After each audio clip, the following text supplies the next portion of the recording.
स्वागत है। जब हिंदी न आए मेरे यार हमारी गलियां जाना। आ जाइए आप लोग को हम आज अर्थ के आधार पर वाक्य के भेद बताएंगे, आसान और ट्रिक से बताएंगे, रटने की झंझट अब खत्म है। अर्थ के आधार पर वाक्य के 8 भेद होते हैं। विधानवाचक वाक्य, निषेधवाचक वाक्य, विस्मयवाचक वाक्य, संदेहवाचक वाक्य, आज्ञावाचक वाक्य, संकेतवाचक वाक्य, इच्छावाचक वाक्य, प्रश्नवाचक वाक्य। अब एक एक करके देख लीजिए।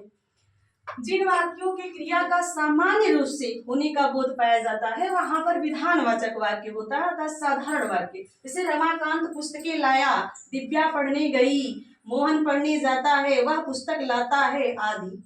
निषेधवाचक वाक्य जिन वाक्यों में क्रियाओं द्वारा कार्य का न होना पाया जाता है वहां पर निषेधवाचक वाक्य होता है। जैसे वर्षा नहीं हुई, मैं विद्यालय नहीं जाऊंगी, मैं खाना नहीं खाऊंगा, रमेश नहीं पढ़ता है आदि। विस्मयवाचक वाक्य जिन वाक्यों के द्वारा हमें भावों का बोध होता है जैसे भय, घृणा, हर्ष, शोक, विस्मय आदि। जैसे वाह अद्भुत दृश्य, शाबाश कितना अच्छा। अगला है संदेहवाचक वाक्य जिन वाक्यों से कार्य होने के प्रति संदेह हो। जैसे हम सोचे शायद वर्षा हो रही है, शायद वर्षा हो, शायद पिताजी आ गए होंगे, शायद मंगल कल दिल्ली जाए। आज्ञावाचक वाक्य जिन वाक्यों से आज्ञा, अनुरोध, अनुमति, निवेदन आदि का बोध होता है वहां पर आज्ञावाचक वाक्य होता है। जैसे हमारी प्रार्थना स्वीकार करें, हे प्रभु आनंद दाता ज्ञान हमको दीजिए। संकेतवाचक वाक्य जहां पर किसी भी क्रिया के विषय में शर्त का बोध हो। यदि परिश्रम किए होते तो सफलता मिलती। यदि यद्यपि जैसे वाक्यों में हमेशा संकेतवाचक वाक्य होता है, यहाँ शर्त का बोध होता है। इच्छावाचक वाक्य जहां पर हम इच्छा या कामना व्यक्त करें। जैसे काश डॉक्टर समय पर पहुंच जाता। हो सकता है कोई बीमार रहा, उसकी मृत्यु हो गई हो, तो काश डॉक्टर समय पर पहुंच जाता। जब हम पछतावा टाइप का ऐसा कुछ सोचते हैं।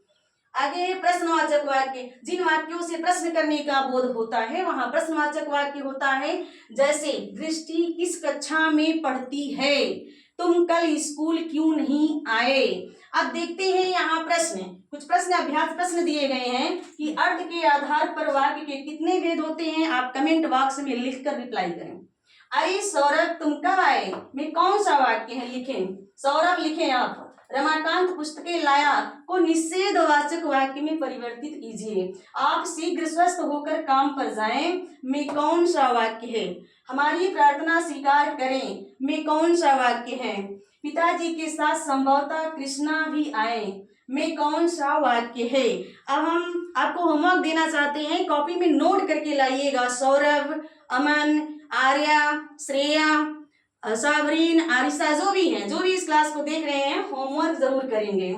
जैसे लवीश हो गए, उत्कर्ष हो गए, आयुष हो गए, आप सब होमवर्क जरूर करके लाएंगे। कमेंट बॉक्स में करेंगे, होमवर्क हम चेक करेंगे, लिख कर जरूर भेजेंगे। धन्यवाद। चैनल को सब्सक्राइब करें, शेयर करें।